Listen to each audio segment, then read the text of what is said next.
Après la vertu de foi, nous passons à la deuxième vertu théologale que l'on appelle l'espérance. L'espérance est la deuxième parce que elle est comme, disons, la conséquence de la vertu de foi. Par la foi, notre intelligence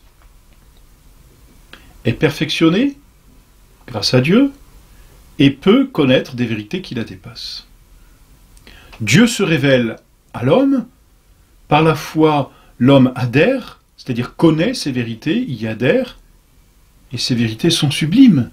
Il s'agit de Dieu, il s'agit d'un être infiniment parfait. Ces vérités sont tellement sublimes que finalement, la foi par laquelle l'homme contemple ces vérités va faire comme jaillir, si l'on peut dire, ou va engendrer, disons, un deuxième mouvement en l'homme, c'est le désir de posséder ces choses. Je vois quelque chose de merveilleux, et quand je vois quelque chose de merveilleux, je veux le posséder. Moi, j'en veux, comme disent les enfants. Et c'est un peu cela, finalement. Le bon Dieu nous montre toute sa richesse, le bon Dieu nous montre toute son intimité, le mystère de la Sainte Trinité. On se dit, mais je le veux, ce mystère. Et le bon Dieu nous le promet. Et voilà que naît donc en nous cette vertu d'espérance. Elle ne jaillit pas de nous, hein, elle nous est donnée par Dieu. Elle ne peut pas jaillir de nous parce que l'espérance a pour objet des vérités qui nous dépassent. L'espérance a pour objet des biens qui nous dépassent.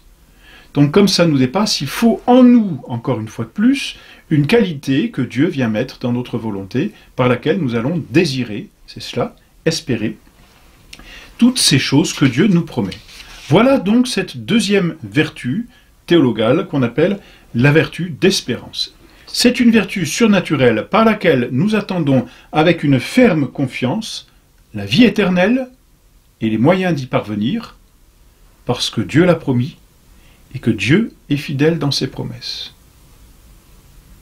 On retrouve comme pour la foi, je dirais, trois choses. D'abord la qualité qui est mise en nous, cette vertu d'espérance qui est un désir. Le désir de posséder quelque chose que nous n'avons pas encore, qui nous est montré comme au loin, la vie éternelle, qui nous est promise par Dieu, et les moyens de l'obtenir. Cette vie éternelle, ces moyens de l'obtenir, c'est ce que l'on appelle l'objet, c'est ce qui est en face de notre volonté. Notre volonté a cet habitus d'espérance par laquelle elle considère et désire des objets qui lui sont proposés, la vie éternelle, et tous les moyens qui permettent d'obtenir la vie éternelle. Mais qu'est-ce qui fait, là encore, quel est le motif, comme on avait dit pour la foi, quel est le motif qui fait que notre volonté peut désirer ces choses-là? Ça nous dépasse, alors on pourrait se dire, mais j'y arriverai jamais, c'est pas possible, ça me dépasse. C'est joli, mais c'est pas pour moi. Eh bien, quel est le motif de la vertu d'espérance? C'est la promesse divine, c'est Dieu Tout-Puissant qui nous aide. C'est cela le motif de notre espérance. Nous plaçons, comme pour la foi, nous avions placé notre intelligence dans ce motif de Dieu vrai qui révèle, et donc nous pouvions connaître, et nous savions que c'était vrai.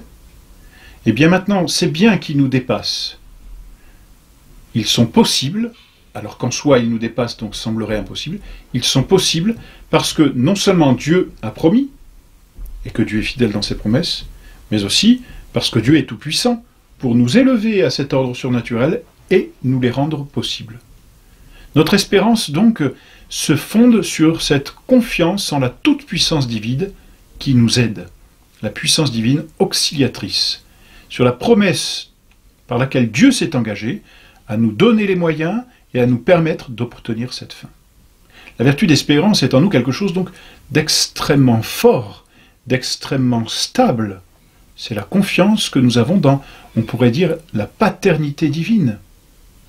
Comment un enfant peut-il atteindre les joues de son père pour pouvoir l'embrasser? Simplement parce qu'il sait que son père va le prendre dans ses bras et l'élever à lui. Comment le chrétien peut-il se dire qu'il ira un jour au ciel, alors que ça le dépasse et qu'il s'agit de vérités infiniment supérieures à sa nature? Parce que Dieu Tout-Puissant va le prendre et lui donner les moyens d'obtenir le ciel. Voilà donc le motif de notre espérance.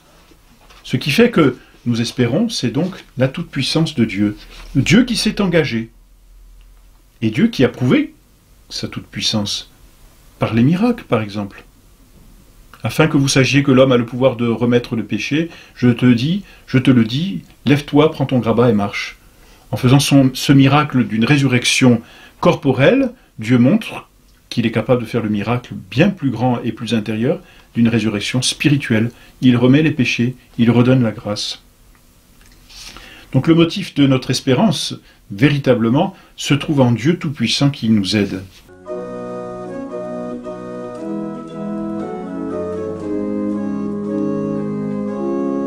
L'espérance est nécessaire, bien sûr, à notre salut. On ne peut pas aller au ciel si on n'a pas l'espérance. Pourquoi? Eh bien, comment obtenir un bien qu'on ne désire pas?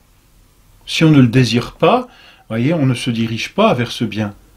Le désir en nous est un mouvement, et l'espérance en nous est comme ce mouvement qui nous fait sortir un peu de nous-mêmes pour obtenir ce bien que nous voulons. Hein, on voit ce qu'est l'espérance d'un enfant. L'espérance chez un enfant, l'espérance naturelle, n'est-ce pas, d'une chose qui lui a été promise, est telle qu'il y a en lui ce mouvement perpétuel. Il attend cette chose, il sait qu'on va lui donner. Son père lui a promis, son père lui a dit, et il fait tout pour que son père le lui donne. Voyez? Eh bien, c'est la même chose avec le bon Dieu. Donc l'espérance est en nous un mouvement. Nous nous plaçons dans la confiance de Dieu. Dieu va me le donner, c'est sûr. Et donc nous la voulons, nous la désirons puisqu'il me l'a promise.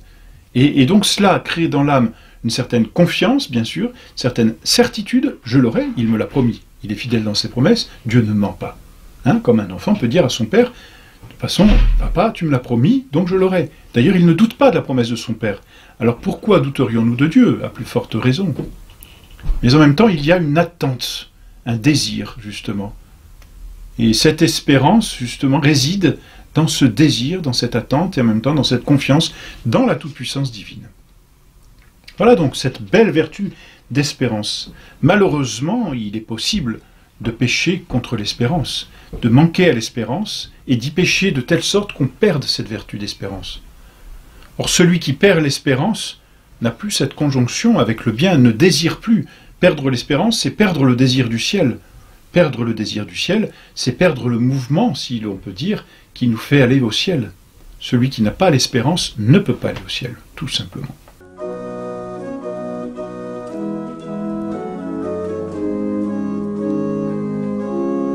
Comment perd-on l'espérance? Eh bien de deux façons. D'abord par désespoir. C'est affreux. Mais en croyant finalement, ce qui n'est pas un acte de foi, hein, c'est entendu, mais en croyant que Dieu n'est pas assez fort pour nous donner les moyens d'aller au ciel. On peut penser à Judas, qui s'est pendu de désespoir. Judas trahit notre Seigneur. Judas trahit son maître. Et puis cet argent lui colle aux mains. Et il rentre en lui-même, et sa conscience le lui dit, ça n'est pas bien ce que tu as fait. Il a péché gravement, il a péché contre Dieu, puisque Jésus-Christ est Dieu. Il rentre en lui-même, et il dit, j'ai livré un sang innocent. Il reconnaît son péché. Jusque-là, je dirais, tout va bien. Cet argent qui lui colle aux mains, il va le rendre aux pharisiens, il n'en veut plus. Il le jette dans le temple. Et ensuite, que fait-il? Eh bien, hélas, il pêche par désespoir. C'est-à-dire qu'au lieu d'aller voir notre Seigneur Jésus-Christ, qu'il a côtoyé pendant 3 ans, dont il a vu toute la bonté, toute la miséricorde, dont il a vu toute la toute-puissance, donc de qui il sait qu'il peut tout attendre et tout obtenir, au lieu d'aller voir notre Seigneur Jésus-Christ, et de lui demander pardon, pour obtenir justement, non seulement le pardon des péchés, mais à nouveau l'espérance d'aller au ciel, il se dit, mon péché est trop grand pour être pardonné. Il nie la toute-puissance divine. En niant la toute-puissance divine, il pêche par désespoir. Dieu ne peut pas. Finalement, il y a un péché d'orgueil derrière. Je suis trop pécheur pour que Dieu se tourne vers moi. Bien sûr, nous sommes indignes, mais Dieu nous a promis, et il respecte ses promesses. Et Judas a péché par désespoir. Le bon Dieu ne pourra jamais me sauver, c'est impossible. Désespoir. Voilà le premier péché par lequel on peut perdre l'espérance. Et puis, il y a le péché inverse, disons par excès. C'est-à-dire qu'au lieu de croire que Dieu va nous sauver, on pense qu'on va y arriver par nous-mêmes. Quelle utopie, n'est-ce pas? Comment un homme peut-il espérer obtenir un bien qui le dépasse? C'est impossible. C'est impossible. Et c'est ce qu'on appelle le péché de présomption. Oh, j'y arriverai. Mais non, nous n'y arriverons qu'aidés par la toute-puissance de Dieu. Et là encore, le péché de présomption est un péché grave parce que c'est un péché d'orgueil. C'est croire que finalement que par ses propres forces, et non pas par la toute-puissance divine, on y arrivera. Eh bien, c'est un peu comme l'hérétique, finalement, qui choisit ses vérités et qui fait des vérités qui, normalement, sont de foi parce que Dieu les a révélées, en fait des vérités de son opinion parce qu'elles lui plaisent ou pas. Eh bien, c'est une forme de naturalisme, ici aussi, dans ce péché de présomption, parce que l'homme pense que non, il n'arrivera pas au ciel par la toute-puissance divine, mais il arrivera au ciel par ses propres moyens, par lui-même. C'est une forme de naturalisme, et donc c'est une disproportion, c'est même une distorsion qui est créée entre quelque chose de naturel et quelque chose de surnaturel. C'est sans proportion. Donc c'est vraiment une utopie de croire que par ses propres forces on peut obtenir le ciel. Péché de présomption. Tout comme la foi, donc, pour entretenir la vertu d'espérance, il faut poser ces actes d'espérance. Mon Dieu, j'espère avec une ferme confiance que vous me donnerez, par les mérites de Jésus-Christ, Jésus-Christ est mort sur la croix pour ça, votre grâce en ce monde, les moyens, et le bonheur éternel, la fin, parce que vous l'avez promis et que vous êtes fidèles dans vos promesses. Voilà, donc cette vertu d'espérance, c'est surtout au moment où tout nous paraît impossible, où tout nous paraît sombre, où tout nous paraît noir, qu'il faut encore plus espérer. Comme dit saint Paul, espérer contre toute espérance, c'est-à-dire contre toute espérance humaine. Quand tout semble à vue humaine désespéré, c'est à ce moment-là qu'il faut encore plus faire confiance en Dieu, qui reste le maître de toutes choses.